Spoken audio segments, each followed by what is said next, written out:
the central premise of the op-ed is not something we haven't heard before. We've been hearing that there are senior administration officials who feel it's their duty to protect the country from President Trump's worst impulses. More than a year now, we've heard this in previous books and previous reporting. It's a theme in the new Bob Woodward book. We heard it on the record from Senator Bob Corker last year, just this week from Senator Ben Sasse. He said that he's heard it from people close to the White House. And I want you to listen to this from July of last year. Then White House Communications Director Anthony Scaramucci called CNN. Take a listen.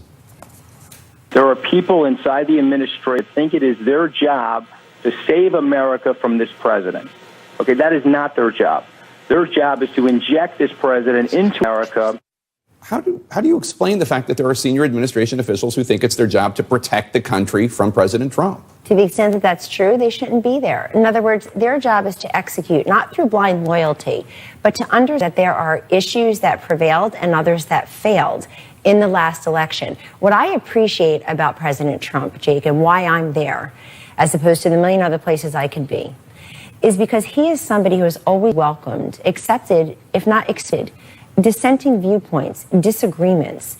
He has said it publicly months ago, actually, in a press avail, White out. He has people who disagree significantly on trade, on abortion, on the Second Amendment, on economic policies, and he has them there in front of them, but then ultimately President Trump knows he's the democratically elected decision maker. But doesn't it bother you that there are senior administrators that think it's their job to protect the president? Yes, just as it bothers me, just that the same handful of sources feel like they need to sit down with every author and get their side of the story out. I guess they're too lazy to go write their own book, and who would believe them? Let me just say this. But doesn't it say something about President Trump, that there are people around him that think this way? I think it says something about them. This is what I ultimately want to say to you, too.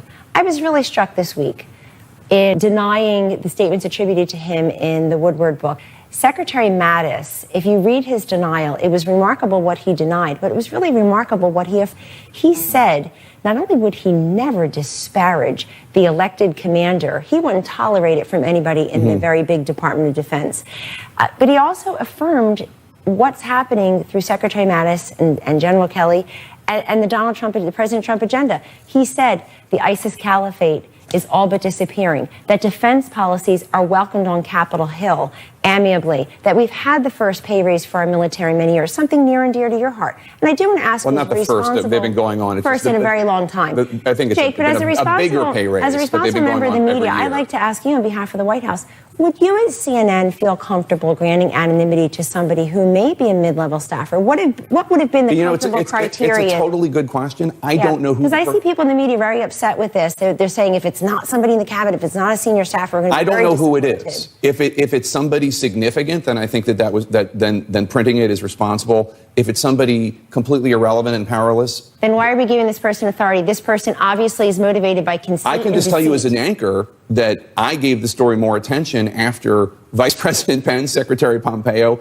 and the entire cabinet came out and gave the op-ed credibility. It never even crossed my mind. I've told you this to you privately. It never even crossed my mind that it was Vice President Pence until Vice President Pence was out there saying it wasn't him. He and the administration gave this op-ed credibility. Well, I want to say something else. This person obviously is motivated by conceit and deceit, and I don't think should be imbued with credibility. But also, that the opinion being expressed is not widely held. It's widely held around tables like this. It's not widely held around kitchen tables. I really think, and thank you for covering the economic boom, the boom in wages and labor and growth and jobs in manufacturing and construction, which the poison pens can't touch. That's what's being discussed around kitchen tables, not cable news. Let me ask you, though, because President Trump has said that Jeff Sessions, the Attorney General, should be investigating who the author of the piece is because of national security reasons. Is that a directive to DOJ to investigate? So from what I understand, there can be an investigation if there's criminal activity, perhaps. And there doesn't appear to be any. I don't know that. I don't think you know that. In other words, what would the criminal activity be? It really depends on what